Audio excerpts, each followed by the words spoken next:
వచ్చే ప్రయత్నం చేస్తారు. అంతకన్నా ముందు విజువల్స్ మీరు చూస్తున్నారు. ఆ బిల్డింగ్ జూనియర్ డాక్టర్ల హాస్టల్ కి సంబంధించి విజువల్ మీరు చూస్తున్నారు.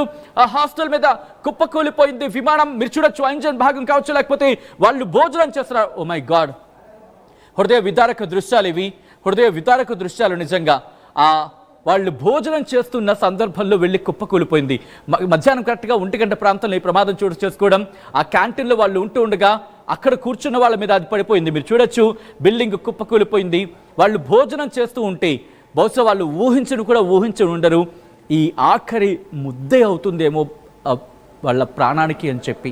ఎవరైనా ఊహిస్తారా దేనికోసం భోజనం చేయడం జరుగుతుంది? అక్కడ మీరు చూడొచ్చు, ఆ సీసీటీవీ ఫుటేజ్, సీసీటీవీ మీద, అక్కడ ఉన్న సీసీటీవీ మీద పడిపోయింది. ఆ సీసీటీవీ, ఆ బిల్డింగ్ ఉన్న సీసీటీవీ కూడా కింద పడిపోయిందంటే అర్థం చేసుకోవచ్చు. ఇదిగో ఆ విమానానికి సంబంధించి ఫ్యాన్, ఇంజన్ అంటూ ఉంటాం కదా, ఆ ఇంజన్ భాగం మనకి ఇక్కడ క్లియర్ కట్గా కనిపిస్తుంది. Subject to the correction.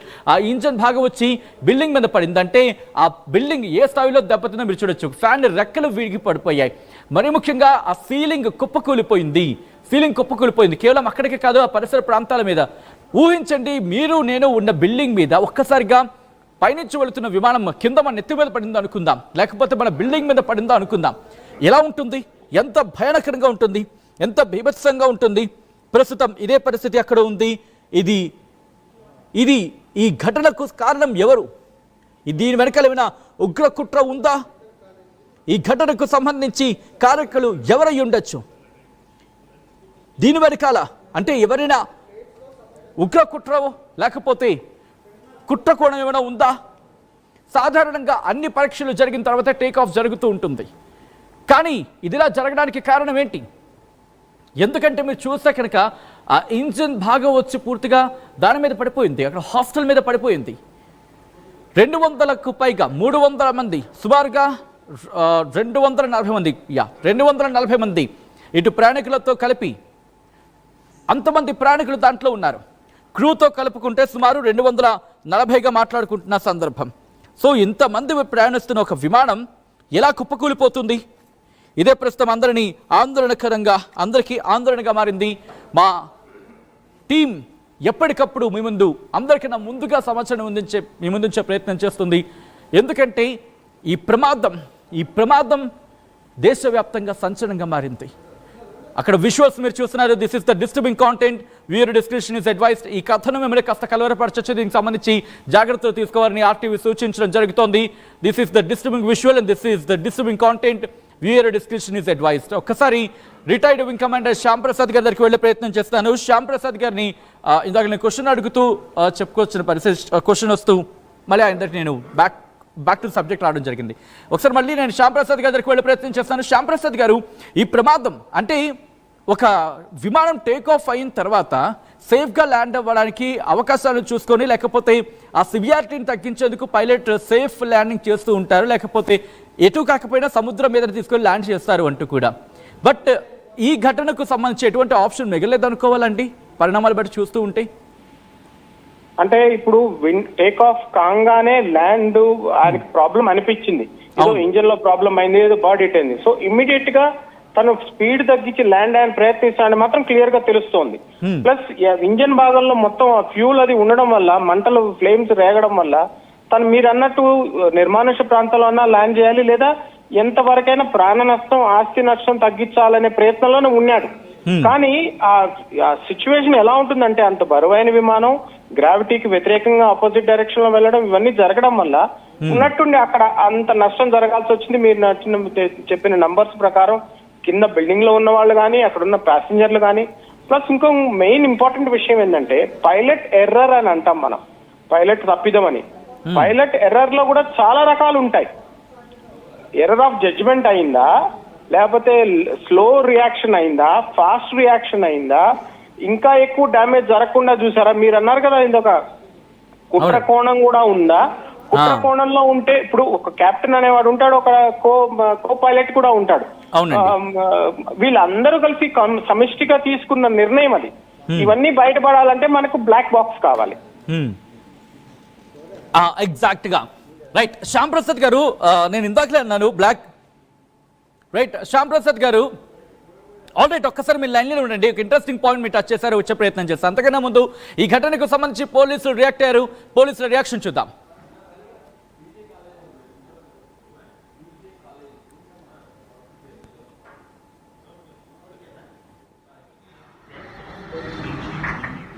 Alright మరి కాసేపట్లో పోలీసుల రియాక్షన్ ముందు వచ్చే ప్రయత్నం చేస్తారు. ఒకసారి నేను శ్యామ్ ప్రసాద్ గారి దగ్గరికి వెళ్ళే ప్రయత్నం చేస్తున్నాను. శ్యామ్ ప్రసాద్ గారు ఒక ఇంట్రెస్టింగ్ పాయింట్ మీరు ఇక్కడ టచ్ చేశారు, బ్లాక్ బాక్స్ కి సంబంధించి. సో ఇప్పుడు బ్లాక్ బాక్స్ లో ఎటువంటి అంశాలు ఉండే అవకాశం ఉంటుంది? బ్లాక్ బాక్స్ దొరికిన తర్వాత అంటే బ్లాక్ బాక్స్ లో ఎటువంటి అంశాలు అంటే బ్లాక్ బాక్స్ బయటపడిన తర్వాత ఎటువంటి అంశాలు వెలుగులోకి వచ్చే అవకాశం ఉంటుందండి?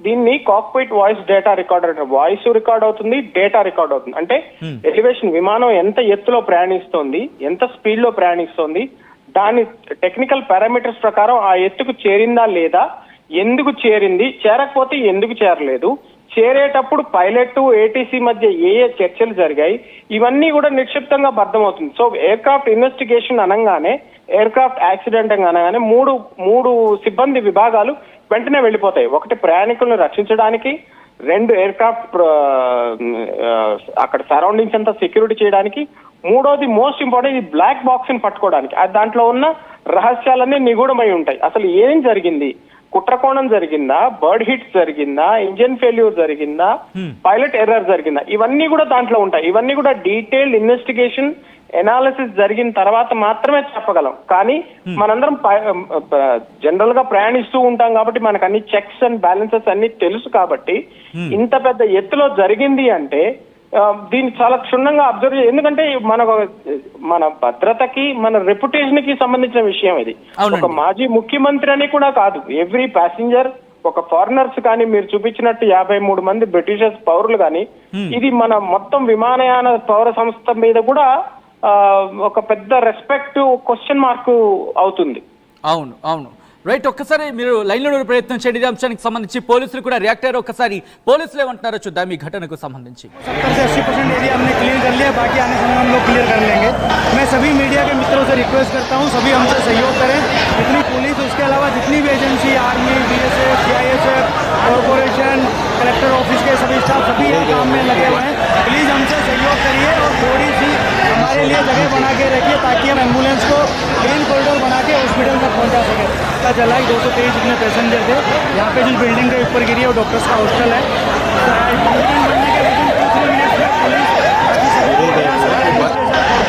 सभी लोग आ गए थे, फायर फाइटर वगैरह लोगों को बचाने की और रेस्क्यू करने की कार्रवाई जारी है. ऑलमोस्ट 70 से 80% एरिया हमने क्लियर कर लिया, बाकी आने समय हम लोग क्लियर कर लेंगे. मैं सभी मीडिया के मित्रों से रिक्वेस्ट करता हूँ, सभी हमसे सहयोग करें.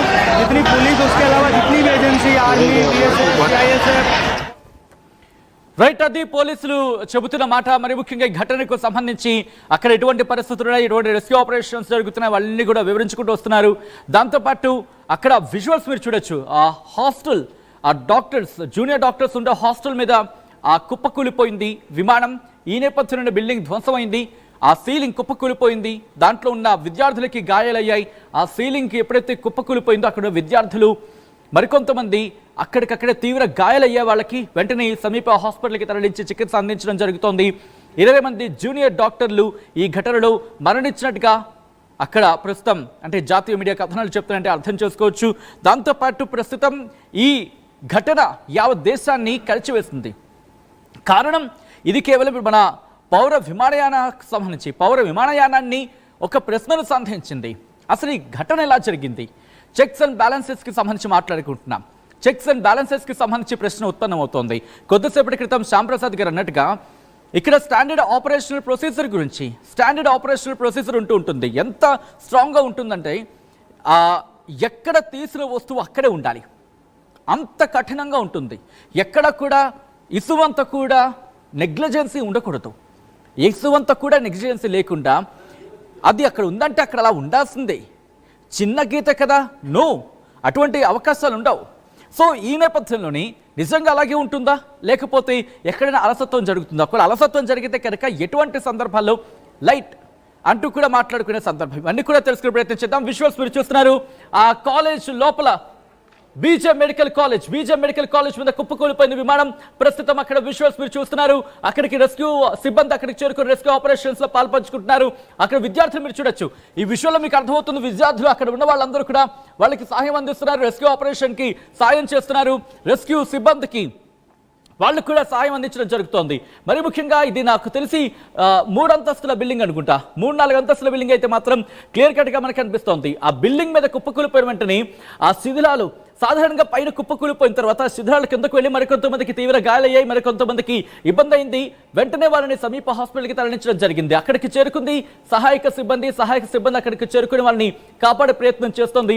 విజువల్స్ మీరు చూస్తున్నారు. ఇనప చువ్వలు కూడా బయటకు వచ్చేలా, ఆ ఇనప చువ్వలు ఉంటాయి కదా, ఆ ఇనప చువ్వలు కూడా బయటకు వచ్చేలా అక్కడ కనిపిస్తుంది. అంటే ప్రమాద తీవ్రతను ఊహించవచ్చు. సాధారణంగా బిల్డింగ్ ఎంత స్ట్రాంగ్గా ఉంటుందో ఒక బిల్డింగ్ అనేది, అలాంటిది ఒక విమానం వెళ్ళి ఢీకొట్టిన తర్వాత బిల్డింగ్ దెబ్బతిందంటే అర్థం చేసుకోవచ్చు. విద్యార్థులందరూ కూడా వెంటనే పరుగులు పెట్టి బయటకు వచ్చేసారు. కొంతమంది విద్యార్థులు అక్కడికి చేరుకొని అక్కడ తమ స్టూడెంట్స్ అంటే మిగిలిన తమ స్నేహితులు కావచ్చు, లేకపోతే తమ కొలీగ్స్కి సంబంధించి ఇన్ఫర్మేషన్ గ్యాదర్ చేసే ప్రయత్నం చేశారంటే అక్కడ ఎటువంటి పరిస్థితి నెలకొనుందో ఊహిస్తేనే ఒళ్ళు గగురుపాటు గురవుతూ ఉంటుంది. ఆ శిథిలాలపైనే వాళ్ళు వెళ్ళి రెస్క్యూ ఆపరేషన్స్ కొనసాగిస్తున్నారు. ఇది నాకు తెలిసి ఇంజన్కి సంబంధించి ఇంజన్ భాగం, ఇదంతా కూడా ఇంజన్ భాగం. దాంతోపాటు ఆ ఇంజన్ భాగం మీరు చూస్తే కనుక ఇదిగోండి, ఆ ఇంజన్ భాగం మీరు చూడొచ్చు. ఇక్కడ ఇంజన్ భాగం ఒక్కసారిగా వెళ్ళి అక్కడ ఢీకొట్టిందంటే ఊహించగలవా? మీరు నేను ఒక్కసారి ఇలా భోజనం చేస్తున్నాం, సపోజ్ నేను ఈ బిల్డింగ్లో ఉన్నాను, ఇలా ఎవరికి జరగకూడదని కోరుకుందాం. మనం ఇలా భోజనం చేస్తున్నప్పుడు కరెక్ట్గా వచ్చి మన బిల్డింగ్ మీద మనం ఉన్న ఇక్కడ ఈ సెటప్ మీద పడింది అనుకుందాం, ఎలా ఉంటుంది? విజువల్ మీరు చూడొచ్చు. ఇదిగో ఇక్కడ మీరు చూస్తే ఇంజన్ మనకు క్లియర్ కట్గా కనిపిస్తోంది.